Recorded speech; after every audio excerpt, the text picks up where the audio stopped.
విధాత media ప్రేక్షకులకి నమస్కారం. జన్మ నక్షత్రం భరణి ఉన్న వాళ్ళకి మే నెలలో ఎలా ఉండబోతుంది ఈ వీడియోలో చూద్దాం.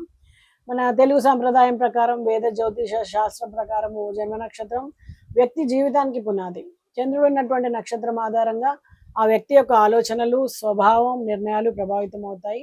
మరి మే నెలలో భరణి నక్షత్రం వాళ్ళకి కాస్త కఠినమైన కానీ ఫలవంతమైనటువంటి కాలంగా చెప్పొచ్చు.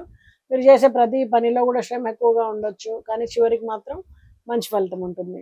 ఉద్యోగస్తులకు పనిభారం పెరగడం, పై అధికారుల నుండి ఒత్తిడి ఉండడం, మీ పనితనం గుర్తింపు పొందడం, ప్రమోషన్ కానీ బాధ్యతలు కానీ పెరిగే అవకాశం ఉండడం. నిరుద్యోగులకు ఈ నెలలో అవకాశాలు ఉంటాయి, ముఖ్యంగా నెల మధ్యలో లేదా చివరిలో. వ్యాపారస్తులకు లాభాలు ఉంటాయి, కానీ పెట్టుబడుల విషయంలో చాలా జాగ్రత్త అవసరం. భాగస్వామ్య వ్యాపారాల్లో చిన్న అపార్థాలు రావచ్చు. ఆర్థికంగా ఆదాయం బాగున్నప్పటికీ ఖర్చులు కూడా అధికంగా ఉంటాయి. ముఖ్యంగా కుటుంబ అవసరాలు కానీ, అప్పులు తీర్చడం కానీ, ఇలాంటి విషయాల్లో చాలా డబ్బు వెచ్చించాల్సి ఉంటుంది. కుటుంబంలో కొంత టెన్షన్ వాతావరణం ఉంటుంది.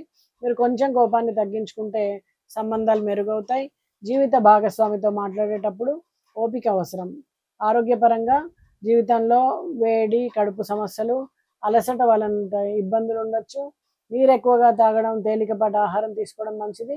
విద్యార్థులకు కాన్సన్ట్రేషన్ కొంచెం తగ్గే అవకాశం ఉంది. ప్లాన్ చేసుకొని చదివితే గనక మంచి ఫలితాలు సాధిస్తారు.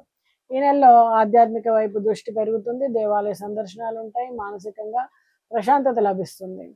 మరి భరణి నక్షత్రం వాళ్ళు శుక్రవారం రోజున దుర్గా ఆలయంలో పూజ చేయండి. ప్రతిరోజు లక్ష్మీ అష్టోత్తరం, దుర్గా స్తోత్రం పఠించుకోండి. పేద మహిళలకు పండ్లు, వస్త్రాలు దానం చేయగలిగితే శుభ ఫలితాలు అందుకుంటారు. నమస్తే.